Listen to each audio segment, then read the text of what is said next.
The wind howled through the valley, carrying with it the sharp bite of winter. Snowflakes swirled like tiny daggers in the air, cutting into Emily Dawson's exposed cheeks as she trudged through the thick snow, her boots sinking deep with every step. The sky above was a heavy grave, the kind that warned of an impending blizzard. She pulled her tattered coat tighter around her, cursing the cold that seemed to seep into her very bones. Emily had ventured further from her cabin than usual, desperate to gather enough firewood before nightfall. The forest at the base of the mountain was eerily silent, except for the occasional groan of the wind pushing against the towering pines. She adjusted the axe slung across her back, her breath forming small clouds in the freezing air.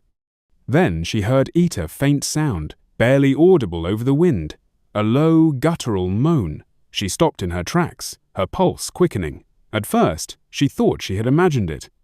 But then it came again, a weak, pain-laced groan. Her eyes darted around, scanning the snowy expanse. The sound was close, but with the wind screaming through the trees, it was impossible to pinpoint its exact direction. "Hello?" she called out, her voice uncertain. No answer.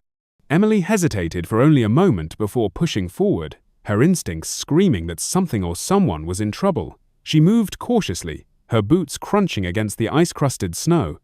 Then, through the thick white blanket covering the ground, she spotted something unusual, a dark shape, barely visible beneath a mound of snow. Her heart leapt into her throat. She rushed forward, falling to her knees beside the figure and brushing away the fresh snow. Her breath caught when she saw the man's face pale, his dark hair frozen at the edges. His clothes, though of expensive material, were torn and soaked through. His lips were nearly blue, his eyes half closed. "Hey, can you hear me?"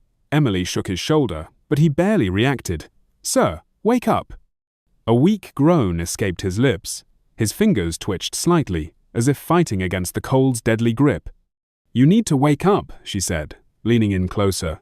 "If you stay out here, you'll die." His lips parted, and for a moment, she thought he would speak. But only a hoarse whisper came out. "Help." Emily clenched her jaw, quickly assessing the situation. His leg was twisted at an unnatural angle, blood staining the snow beneath him. A broken leg in this weather, he wouldn't last much longer. Cursing under her breath, she grabbed his arm and tried to pull him up. He was heavier than he looked, dead weight against the snow. "Come on," she gritted her teeth, shifting his arm over her shoulder. "I'm not leaving you here." With all the strength she could muster, she heaved him up, staggering under his weight. Every step was a battle against the deep snow and the icy wind cutting through her coat.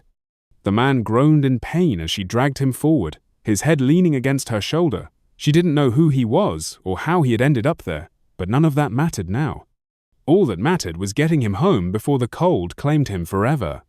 Emily stumbled through the thick snow, her arms wrapped tightly around the unconscious man as she dragged him toward her cabin.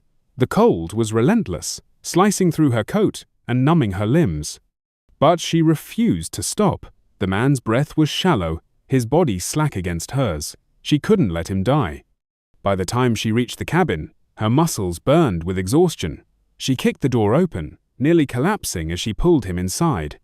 The warmth of the cabin was a stark contrast to the icy wilderness outside. The fire in the hearth crackled softly, casting flickering shadows across the wooden walls. With great effort, she maneuvered him onto the old couch near the fireplace. His body was ice cold, his fingers stiff with frostbite. She quickly grabbed a pile of blankets, wrapping them around him before kneeling beside him to examine his injuries. His face was gaunt, his features sharp even in unconsciousness. His expensive coat was torn, the fabric stiff with frozen blood. Her eyes landed on his leg. A deep gash ran along his shin, the wound looking angry and raw against his pale skin. Emily cursed under her breath. If it got infected, he wouldn't survive. She worked quickly, her hands steady despite the urgency. She cleaned the wound with warm water, wincing at the sight of the deep cut. He stirred slightly, a faint groan escaping his lips, but he didn't wake. After wrapping his leg tightly with fresh bandages, she let out a slow breath. Now all she could do was wait. Hours passed. Emily sat in the old wooden chair across from the couch, watching the man with wary eyes. His breathing had grown steadier, his face no longer ghostly pale. The firelight cast soft shadows over his features, highlighting the rough stubble on his jaw, the strong lines of his face. He didn't look like a... The morning air was crisp and biting, thick with the scent of pine and fresh snow. Richard stepped out of the cabin, leaning against the wooden railing as he took in the endless expanse of wilderness before him.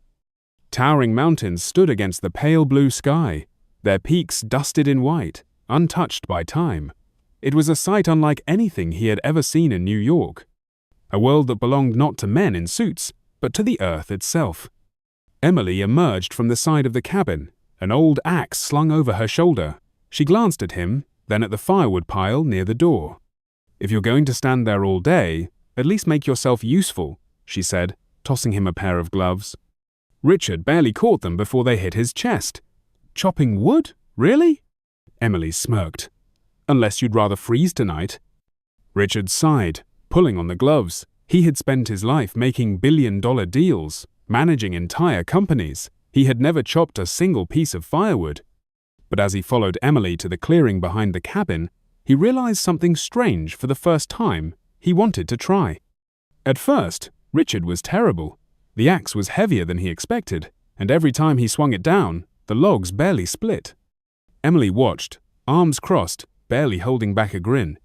"You don't have to hit it like it insulted your stock portfolio," she teased. Richard groaned, wiping sweat from his brow. "Maybe you should just do it." "Nope," she said, stepping closer. "Here, adjust your grip. Stand like this." She positioned his hands over the wooden handle, guiding him to shift his stance. Her fingers were calloused but warm, steadying his movements. Richard found himself momentarily distracted by the nearness of Herthay, where the sunlight caught the strands of her wind-tousled hair. "Now try again," she said. He swallowed hard and focused. This time, when he swung the axe, the log split cleanly in two. Emily grinned. "There you go." Richard stared at the broken pieces, something like satisfaction stirring in his chest.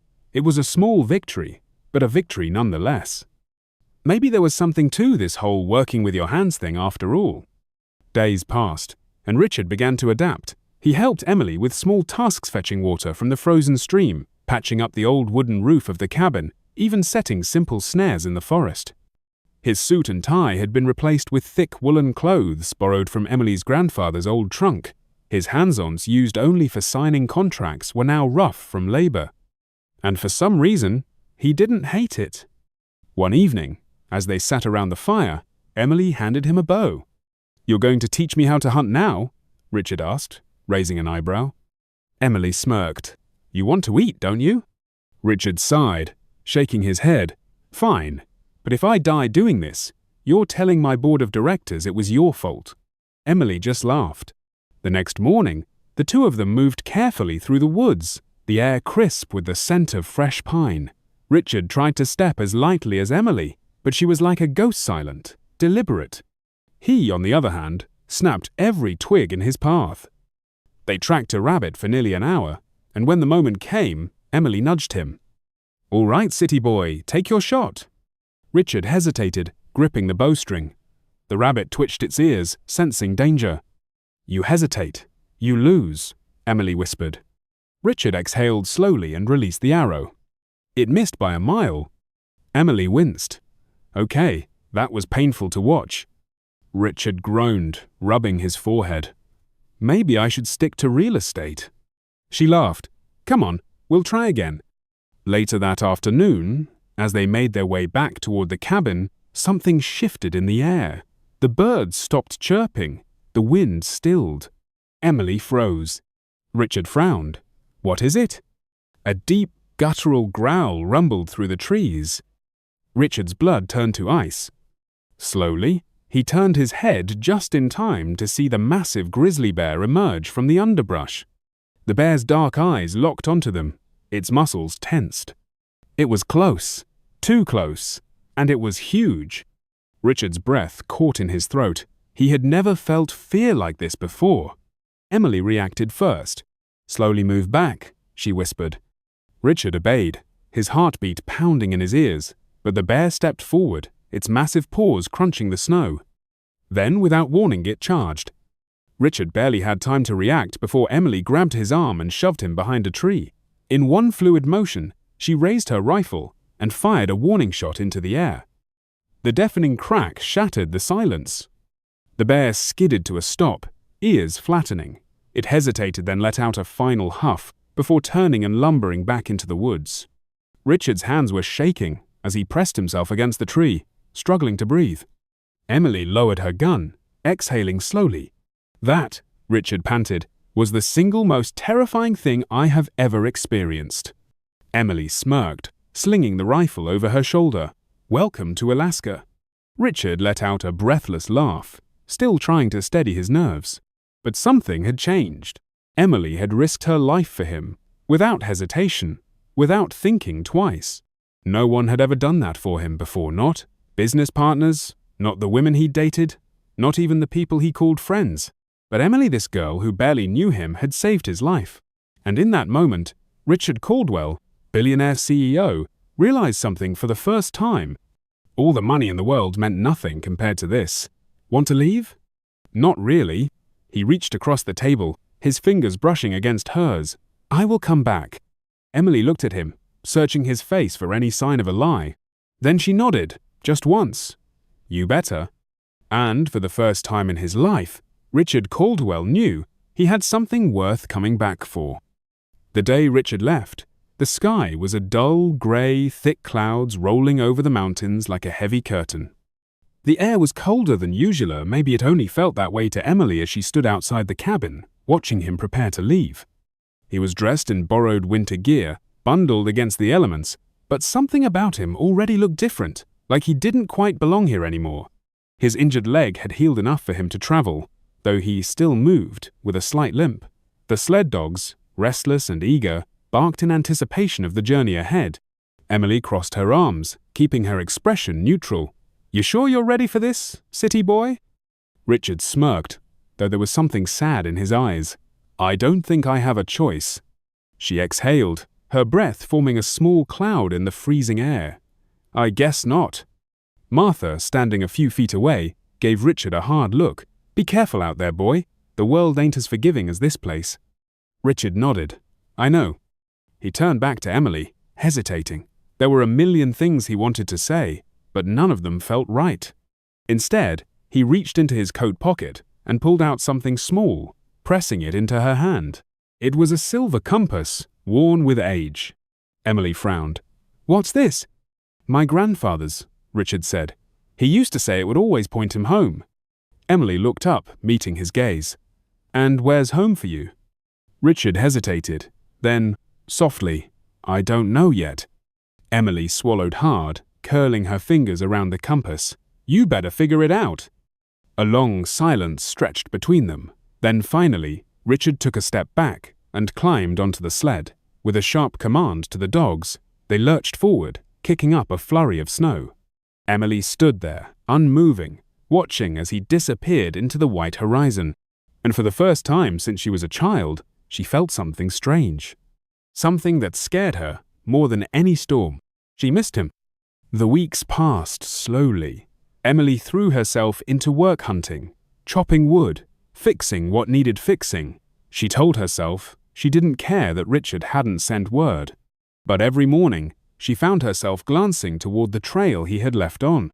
And every night, she found herself staring at the small silver compass, turning it over in her fingers as if it held some kind of answer. Martha noticed, of course.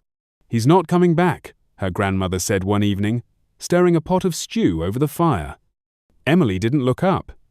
"I never said he was." Martha sighed, shaking her head. "You like him." Emily scoffed. "Doesn't matter if I do. He has his world, I have mine." Martha studied her for a long moment. And what if his world isn't what he wants anymore? Emily didn't have an answer for that. Then, one evening, everything changed. Emily was outside stacking firewood when she heard the distant sound of sled dogs approaching.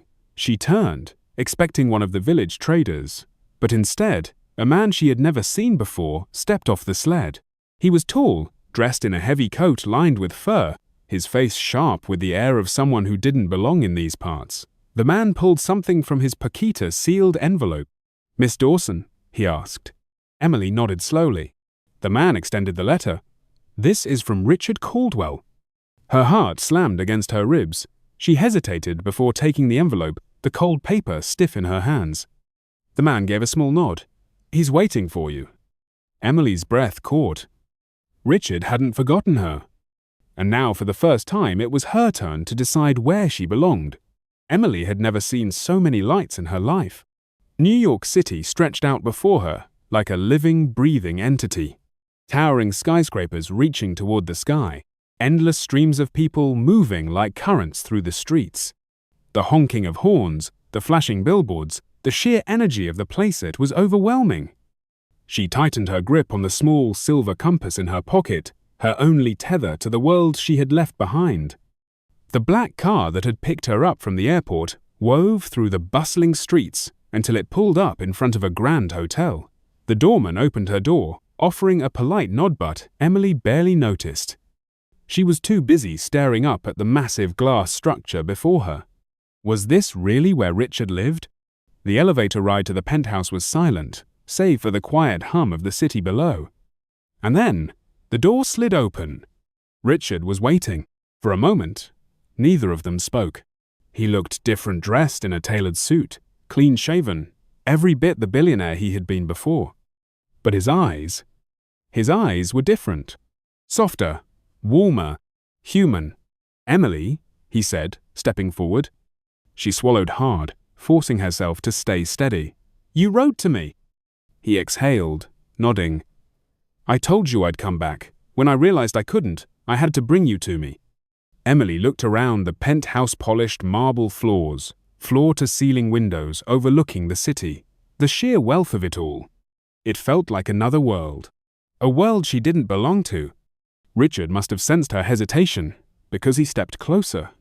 "I know it's a lot," he admitted, "but I didn't bring you here to impress you." Emily crossed her arms. "Then why did you bring me here?" Richard took a slow breath. "Because I needed you to see the man I used to be and the man I'm trying to become." Over the next few days, Emily saw firsthand just how much Richard had changed. He had fired Jonathan Reed, pressed charges, and reclaimed control of his company. But more than Faith had started something new. The Dawson Initiative, Richard explained one evening over dinner. It's a non-profit, dedicated to helping people in rural communities, especially places like Alaska, infrastructure, medical aid, education, real, lasting change. Emily blinked. "You named it after me?" Richard smiled. "I wouldn't be here without you." She stared at him, searching his face for any sign that this was just another business strategy. But all she saw was sincerity.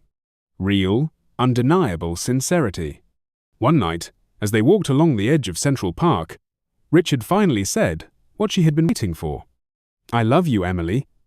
Her breath caught. Richard reached for her hands, his grip warm despite the chill in the air. "I don't care about anything else. Not the money, not the company. I just want you." Emily's heart pounded, but she didn't speak right away, because part of her still didn't trust this world. She had seen men of power before, men who made promises but never truly understood what life outside their bubble was like. And she wasn't willing to be another piece in someone else's collection. So instead she said, "If you love me, Richard, then prove it." His brows furrowed. "How?" She held up the compass. "Find your way home." Weeks passed. Emily returned to Alaska, unsure if Richard would follow. But he did. Not with private jets or expensive suits, but as a man who wanted to learn. He spent months in the village, working alongside her, understanding the land, the people, the struggles they faced every day. He chopped wood, carried water, even learned how to hunt, though he was still terrible at it. And in that time, Emily saw it. This wasn't just a game to him. He had changed. One evening, as they stood by the river, watching the northern lights dance across the sky, Richard turned to her. "Emily," he said, voice steady, "can I stay?" She looked at him, the man who had once been lost in a storm, who had been broken and betrayed, who had rebuilt himself, not with money, but with something far greater. A man who had found his way home. She smiled, slipping her hand into his. "Yeah," she whispered, "you can stay." And as the lights shimmered above them, Emily knew this was just the beginning. And so, Richard found something far more valuable than wealth. He found purpose, love, and a place to truly call home. Emily, the girl who once saved a stranger in the snow, had unknowingly saved a lost soul, searching for something he never knew he needed. Together, they built a life that bridged two world zones of untamed wilderness and one of towering skyscrapers. But in the end, it wasn't the wealth or the power that mattered. It was the simple moments, the quiet love, and the understanding that true riches come not from what we own, but from the people who stand beside us. If this story touched your heart, don't forget to like, share, and subscribe to Soul Stirring Stories for more heartfelt tales that inspire and uplift. Let us bring you more stories of love, resilience, and the unexpected beauty of human connection. Until next time, stay warm, stay hopeful, and always believe in the kindness of strangers.